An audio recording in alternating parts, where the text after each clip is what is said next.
Hey, happy Saturday. I almost forgot what day it was. All right, so Captain's vlog.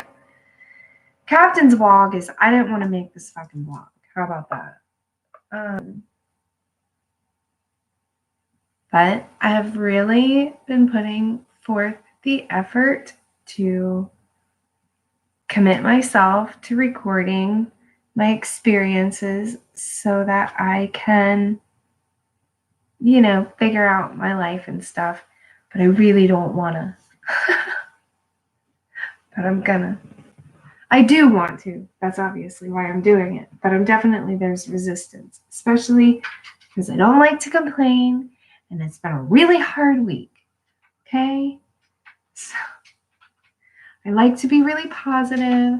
I like to be really happy. I like to uplift others. And it was a shit week. And so it's hard for me to make this video. It was but I'm trying to track my disability progress as well. So anyway, I had such a busy week. It feels like I had like 3 weeks in just this week.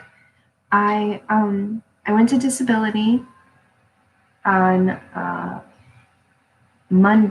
Tuesday because it was a 3-day weekend, and so the kids were home on Monday. Everything was closed for Martin Luther King, and so I go to disability, and it's just a total fucking shit show. Like there's nothing that makes you feel even like so unimportant as going to the disability office. I mean, you have to get there 2 hours early, and they don't have any benches or anything for you to sit outside. It was cold. I'm glad a lady gave me a blanket. That was fucking awesome. She was my angel that day because I was really heading down like a... I waited a whole 3 hours to just sit down with someone who told me that I have to come in next Tuesday and sit with someone. Finally, they're going to have someone sit with me to fill out the papers. It's only taken 8 fucking years to get that help. So someone's going to sit down because I can't do it. The nerve damage, the whole reason why I'm applying for disability, prevents me from filling out my disability paperwork. So that was good. That was good, right?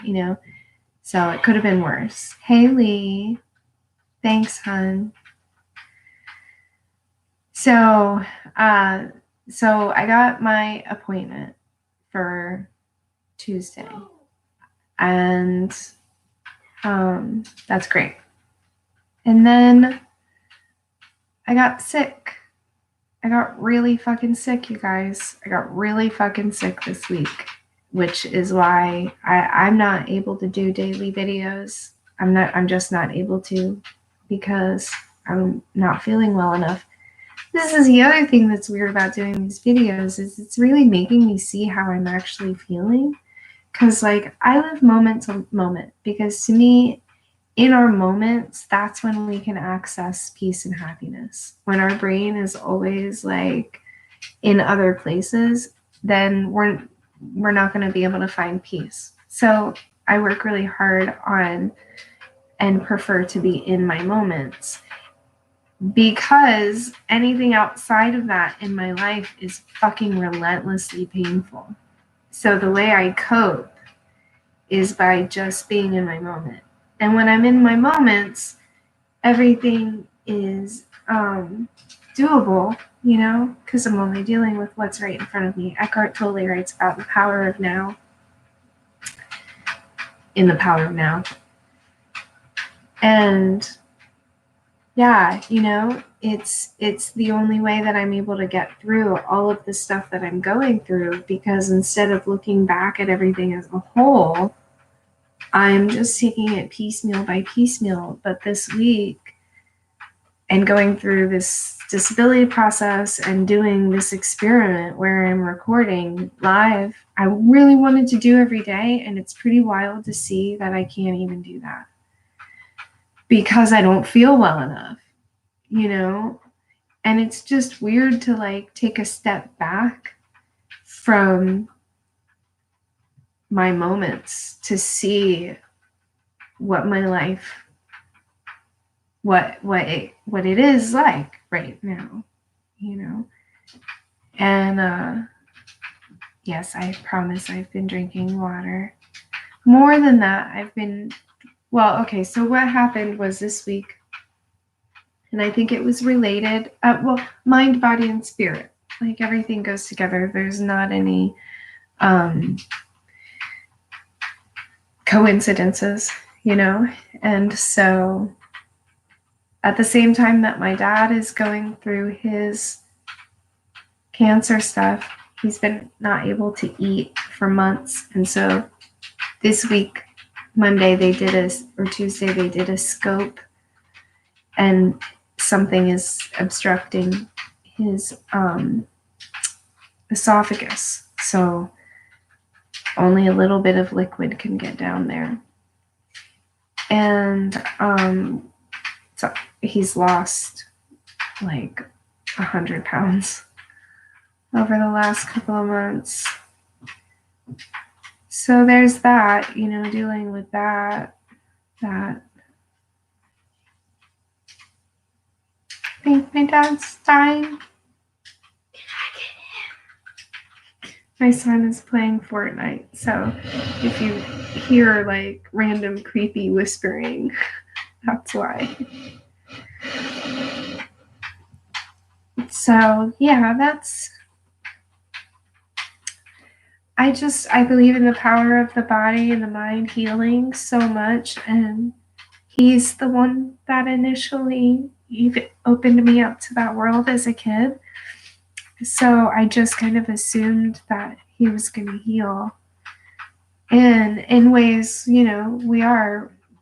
Healing doesn't always mean that we get to stay in our bodies. Sometimes healing for someone means leaving their physical experience. And I love him so much, and I want him to have peace. So if he needs to leave his body to do that, I want to not be selfish. But that's been something that I'm dealing with, is just kind of accepting that my dad's dying, you know. Every time when I talk to him, we do FaceTime. So I do snapshots. This is why I didn't want to do this video.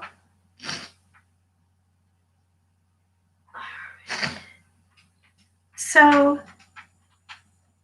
there's that, and then the trauma being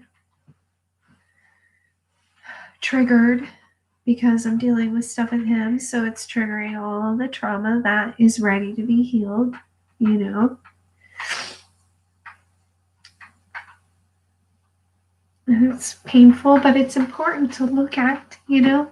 It's important to lean into our experiences when we're having them, especially when they're painful, because the more we lean in and look at it, then it'll pass. We'll find peace quicker, you know.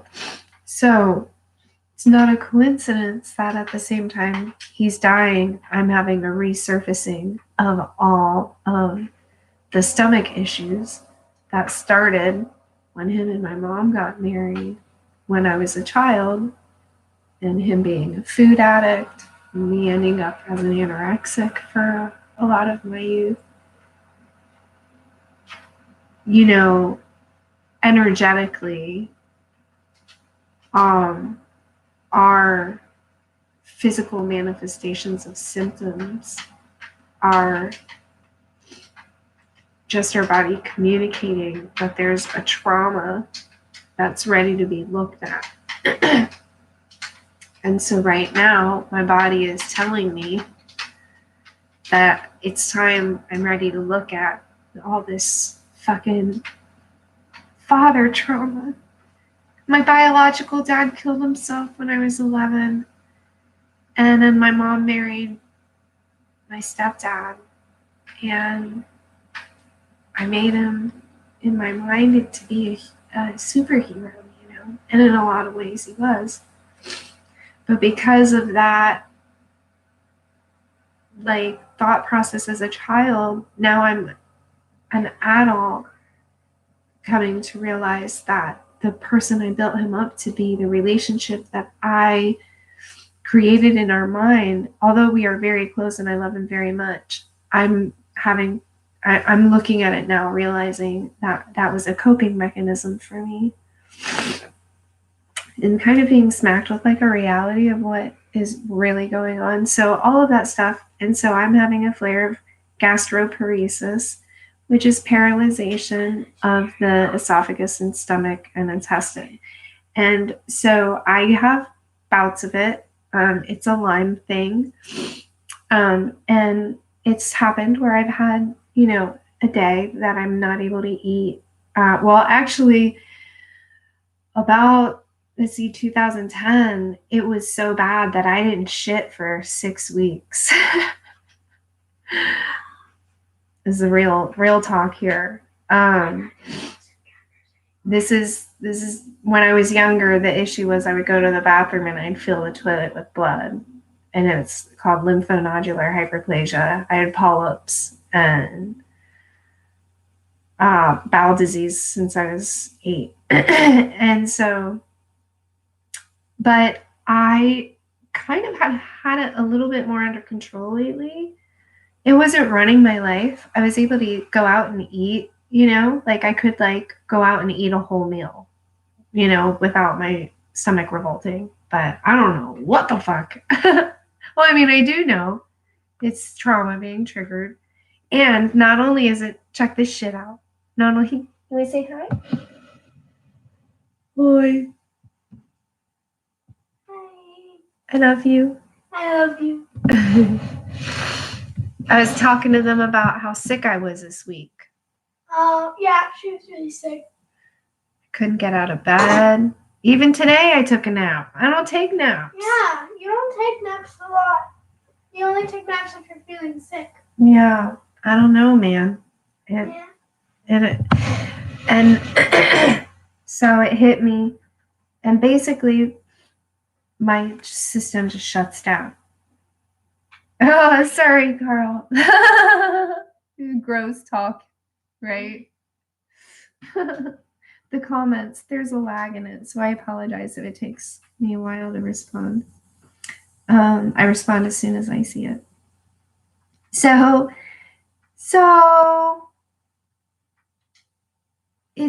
everything shut down, and it's like, fuck you. Like, no, we're not working anymore. These conditions are bullshit, man. And like my intestines, hey Lars, my intestines go like, we're talking gross shit tonight, just so you know. If you just joined, we're having a shitty conversation.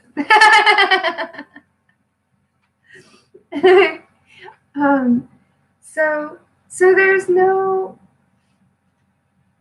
thank you for joining me, guys. It means a lot to me. I don't know why you want to listen to my story, but it means a lot to me that you do.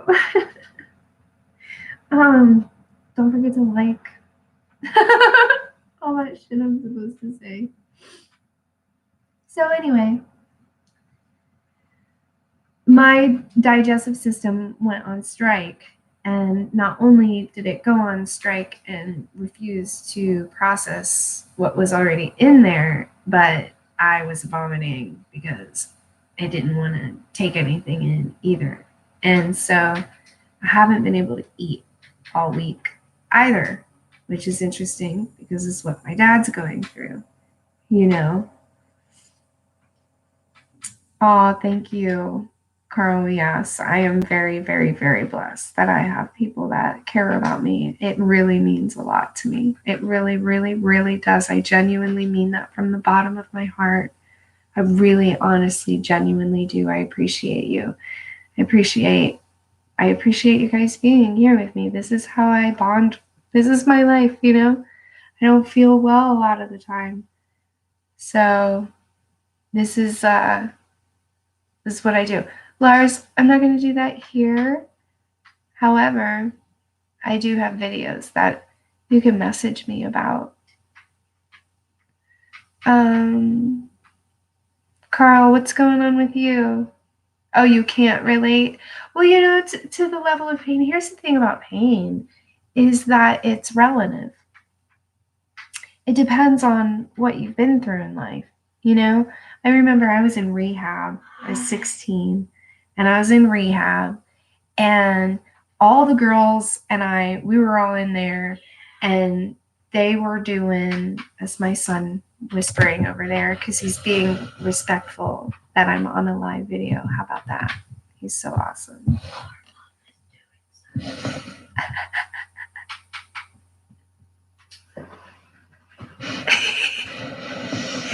I love them so much. Oh my God.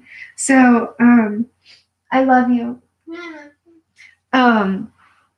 So I'm 16, I'm in rehab up near DC, right? So we're talking inner city girls. I was a hood rat. And I had been on my own since I was 14.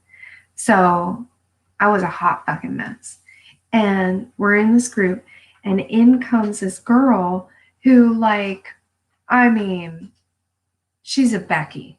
For if you know what I mean by that. She was a basic white bitch. She was white, just so white and so privileged and so perfect and so pretty. And her parents had thrown her in there because they caught her smoking pot for the first time. This girl was 16.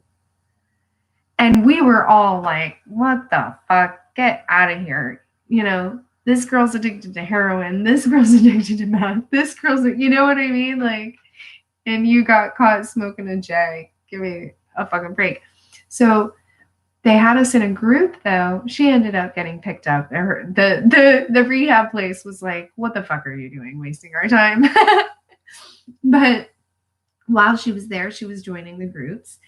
And we had this group where we sat in a group and we went around and we told each other the scariest thing that we had been through at that point, right? And we're going around the circle, and girls are talking about being gang raped, and people are talking about being abused by their parents. People are talking about, really fucking scary shit. And it gets around to this beautiful young lady, and she's bawling her eyes out. She's like, I feel so bad because I can't relate to your pain. And the counselor said, well, pain is relative. So share your pain. And her scariest thing that she had been through was that when she was 4 or 5, she fell off of the tractor and almost got chewed up underneath it. That sounds pretty fucking scary to me. You know what I mean? But here we are, we're always doing this judgment of each other. Oh, I can't relate to you because, well, you can. It's just what I have experienced may sound a lot harder because I've had a lot more experience with harder things. You know what I mean? She was a very sweet girl.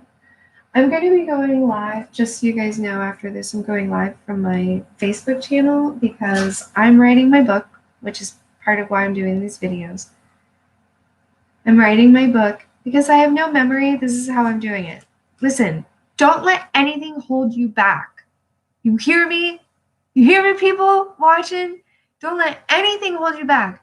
Don't make excuses to hold yourself back. You can't say, oh, I can't this. And, oh, hello, and Dark from Turkey. My family is from Hungary. Don't let anything hold you back. Just don't do it. Find a way. This is my way. Don't let anybody put down your way of making shit work for you, right? A lot of people don't understand what I'm doing with this, but here we are, 5 people chilling together, talking about shit. You know what I mean? And I'm recording this, and what's happening is my memories are coming up, and I get to record these memories, And then I'm writing my book based on these memories because I have memory loss due to Lyme disease, right? And so I was like, I had to figure out a fucking way to do it. So this is what works for me. Fuck what people think. Set yourself up. Do what you can. Anyway, I found photos and I'm going to go through them on my Facebook. Well, I'm not going to go through them, but like, look at this one. I'm going to tell you more about my week in a minute, but look at this. Can you see it? Oh, there it is. I was 21 or 22 and I was dating this hot hockey player from Chicago. Chicago is my favorite city in the United States. I was so young. Oh my God. And I love this guy. Look how young I was, right? His name was Nick. And I would have married him. And we were out to dinner. He would take me out to dinner. And we went to some Mexican restaurant and I was trying to make him laugh. And so I put the thing on my head. We did so much ecstasy together. Oh my God. We did so many drugs together. I'm gonna out a bunch of people in this book. Sorry, y'all. But I'm gonna go through stuff. Ooh, like this is another one. Oh man, I have so many. Oh, here he is. Oh, look how emo I was. Oh my God, this is so funny. Oh, can you see it? There it is. Oh my God. What's so funny is my hair I still do that. Anyway. Oh, this was my second time. No, this was in rehab. These were my bitches in rehab. This one right here. I can't remember her name, but we were tight. Those were my bitches. This is one of my other bitches. Her name was Joanna. We were best friends and middle school, all through high school. I lived with her. I moved in with her family after I got out of rehab. I am a misfit. That's the whole thing. Yes, you got it, Carl. I am in Florida alone, Dark. I am in Florida. Oh God. Okay, Carl. I'm reading. See what you've come through, and you're still self-aware enough to keep trying to reinvent yourself to cope. Because I want a better experience. I tried to kill myself 6 times, and finally I was like, well, fuck you. I guess I'm gonna have to figure out how to be here, And so this is me trying to figure out how to be here, I guess.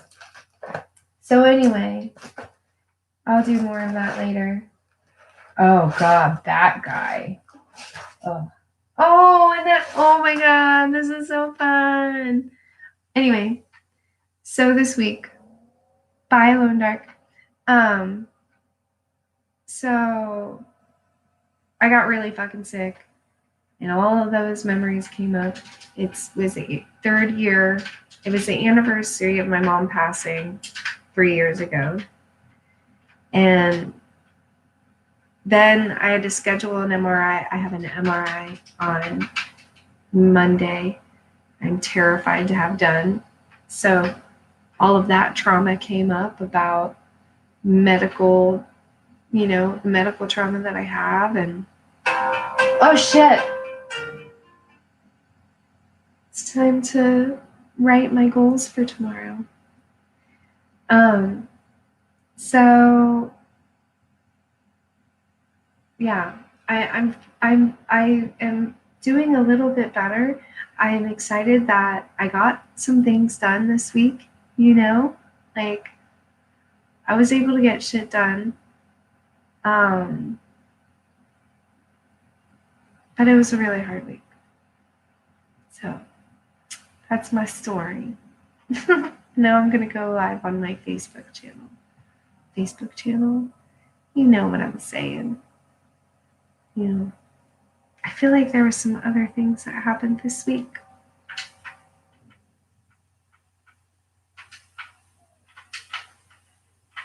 Which is why I wanted to go live every day, because I knew I was going to forget about stuff. But mainly this week, I was just sick as fuck. No, we don't have time.